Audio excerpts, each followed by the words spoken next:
Hey guys, Ken from New Age Forge here. Today's video is just about how to forge a railroad spike into somewhat of like a throwing tomahawk. So I'll be showing you some of the steps and kind of a quick process of just how I would make the tomahawk head. And I'll be commenting here and there and just letting you know what worked for me, what I found out didn't work for me, and just adding some commentary here and there to let you know how everything went.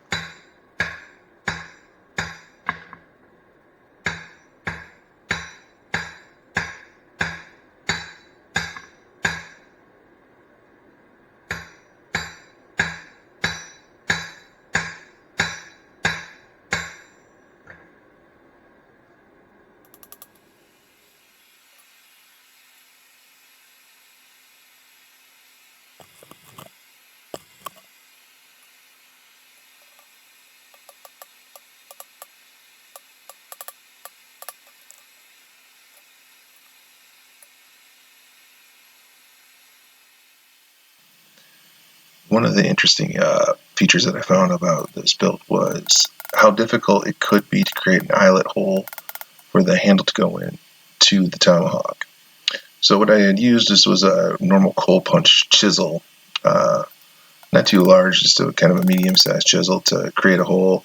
But the biggest difficult is to get accurate hits when you're trying to create that, so you don't mess up any part of the eyelet, which I found was actually kind of difficult. You have to keep a steady hand and coordination while doing it. So it was kind of an interesting process. I didn't think it would be as difficult as it was.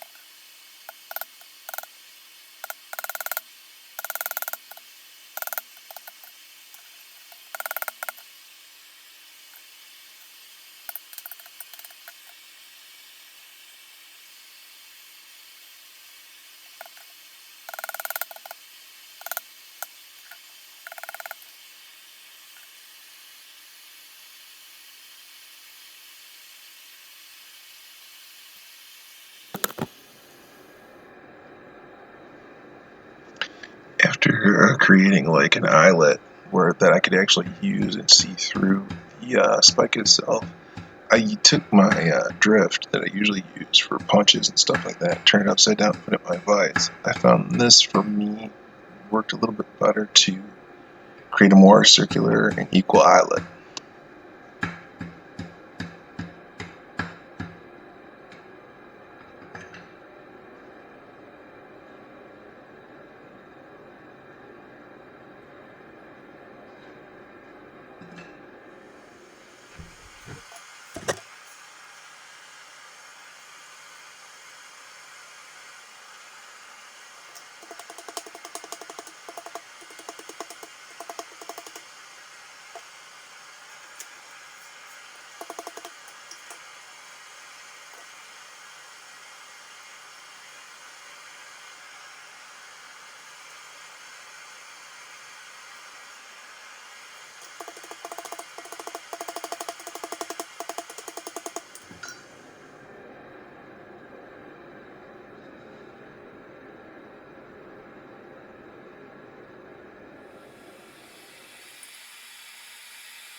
One kind of important note here to make on the side is that if you are using a drift or chisel to do this project, make sure you keep a bucket of water close by, because there was a few heats where I had left the spike on the drift too long, and it actually started to forge the drift itself when I was hitting the sides to try to create the eyelet. So just a friendly piece of advice to remember.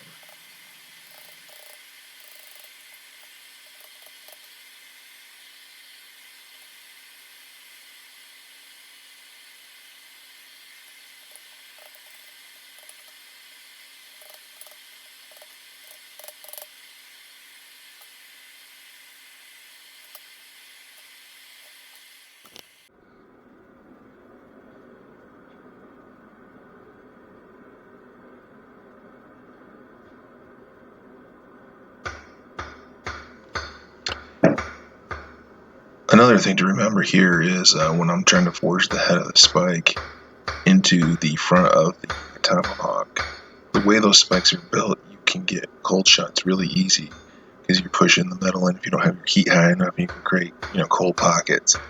So what I had to do was I actually had to take like opposing hits. I would go from a certain angle, like a left to a right angle, and then kind of create more of a square opposing on the head, so when you started to flatten out, it wouldn't cause any cold shots.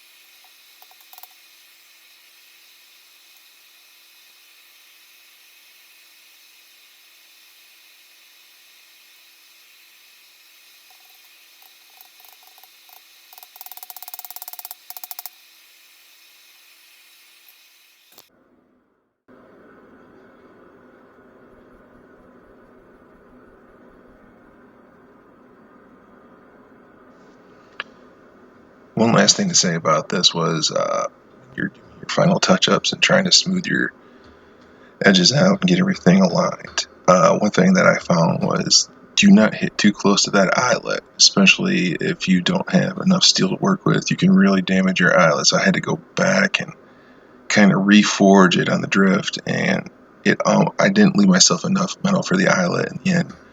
I was able to keep it intact, but it didn't come out the way I wanted it to. I'll show you in the next video how it turned out, but that was just a friendly piece of advice I thought I'll offer. And thanks again for watching this video, guys. There'll be another one coming for the handle and how we attach it to the Tomahawk itself, or Tomahawk head itself. So I'll talk to you later.